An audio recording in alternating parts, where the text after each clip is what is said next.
আব্দুল হামিদ সে তো প্রেসিডেন্ট ছিলেন এবং সে ডামি প্রেসিডেন্ট ছিলেন, সে বৈধ প্রেসিডেন্ট ছিলেন না। রাতের আধারে পালিয়ে যেতে দেখেছি বিধায় আমাদের ছেলেরা রাজপথে নেমে এসেছে। এই দেশের শান্তি যতদিন না আসবে অতদিন পর্যন্ত এই দেশে আমরা কখনোই ঘুমাবো না। যতদিন পর্যন্ত আওয়ামী লীগ ব্যান্ড না হচ্ছে দুর্বার গতিতে এগিয়ে যাবে। এখনো আমার কানে বাজে মীর মুগ্ধের মিঠা বলি, আবু সাঈদের মায়া মুখ দেখি মনের দুয়ার খুলি।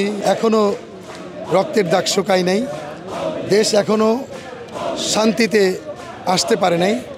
আমরা চারিদিকে খবর পাচ্ছি যে যারা লুট করেছিল দেশের অর্থ সম্পদ এবং যারা দেশকে ভাগ করেছে, ভাই ভাই মারামারি করানোর জন্য মুক্তিযুদ্ধ রাজাকার বলে বলে যারা এই তকমা লাগিয়ে যারা দেশকে অর্থনৈতিকভাবে দুর্বল করেছে, এই সমস্ত তকমা লাগানোর এবং অর্থনৈতিক দুর্বলতার সবচেয়ে হোতা ছিলেন মানে সাবেক প্রেসিডেন্ট আব্দুল হামিদ। সে তো প্রেসিডেন্ট ছিলেন এবং সে ডামি প্রেসিডেন্ট ছিলেন, সে বৈধ প্রেসিডেন্ট ছিলেন না। এই দামি প্রেসিডেন্টকে আমরা রাতের আধারে পালিয়ে যেতে দেখেছি বিধায় আজকে আমাদের ছেলেরা রাজপথে নেমে এসেছে। ইনশাল্লাহ যতদিন পর্যন্ত আওয়ামী লীগ ব্যান্ড না হচ্ছে ততদিন এই আন্দোলন দুর্বার গতিতে এগিয়ে যাবে এবং নিশ্চিতভাবে বলতে পারি আওয়ামী লীগ অবশ্যই ব্যান্ড হবে ইনশাল্লাহ। আমি এই একটু গান গাইতে চাই, আমি একজন শিল্পী, বলছি এখনো আমার কানে বাজে মীর মুগ্ধের মিঠা বলি, আবু সাঈদের মায়া মুখ দেখি মনের দুয়ার খুলি। এখনো আমার কানে বাজে মীর মুগ্ধের মিঠা বলি, আবু সাঈদের মায়া মুখ দেখি মনের দুয়ার খুলি।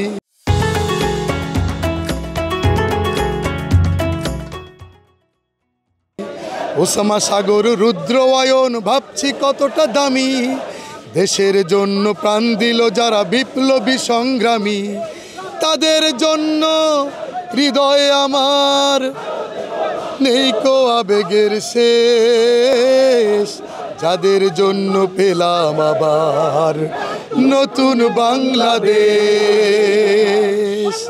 হিটলার হটানোর মন্ত্রটা মন্ত্রীকে বলেছিল পুলিশের নরপশু হায় না, গুলি করি একটারে একটাই যায় স্যার বাকি দিত যায় না। গুলি করি একটারে একটাই যায় স্যার বাকি দিত যায় না। তরুণ আর তরুণীর জেগে ওঠা দেখেছিস, সম্মুখে আগুয়ান ডানে বামে চায় না। বুক পাতা পোলা পানে একবারই জেগে ওঠে, বারবার এ জাতি তা চাইলেও পায় না। গুলি করি একটারে একটাই যায় স্যার বাকি দিত যায় না, বাকি দিত যায় না, বাকি দিত যায় না। সেই নরপশু পুলিশের কথা বারবার মনে করিয়ে দিব। এই জাতি জানে যে কারা পুলিশদের লেলিয়ে দিয়ে আমাদের হাজার হাজার সন্তানদেরকে মায়ের বুক খালি করে দিয়েছে। আমরা কখনো এর বদলা নিব।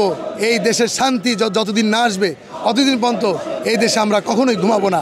আমাদের সন্তানরা, আমাদের পাশে সার্জিস বসে আছে, আমার পাশেই নাহিদ, আমার পাশেই হাসনাত শুয়ে আছে অসুস্থ হয়েছে। এই যে রাজপথে তারা কষ্ট করছে, আমরা সবাই রাজপথে কষ্ট করেছিলাম বলেই 5ই আগস্ট এই দেশে এসেছে। এই 5ই আগস্ট হচ্ছে একটা ইতিহাস, এই ইতিহাসকে আমরা কখনো মুছে দেবো না ইনশাল্লাহ। আর এই জাতি মনে রাখবে এবং আমরা যত দুর্নীতিবাজ আছে এবং যত লুটপাটকারী ছিল তাদেরকে একে একে জেলে ভরবো ইনশাল্লাহ।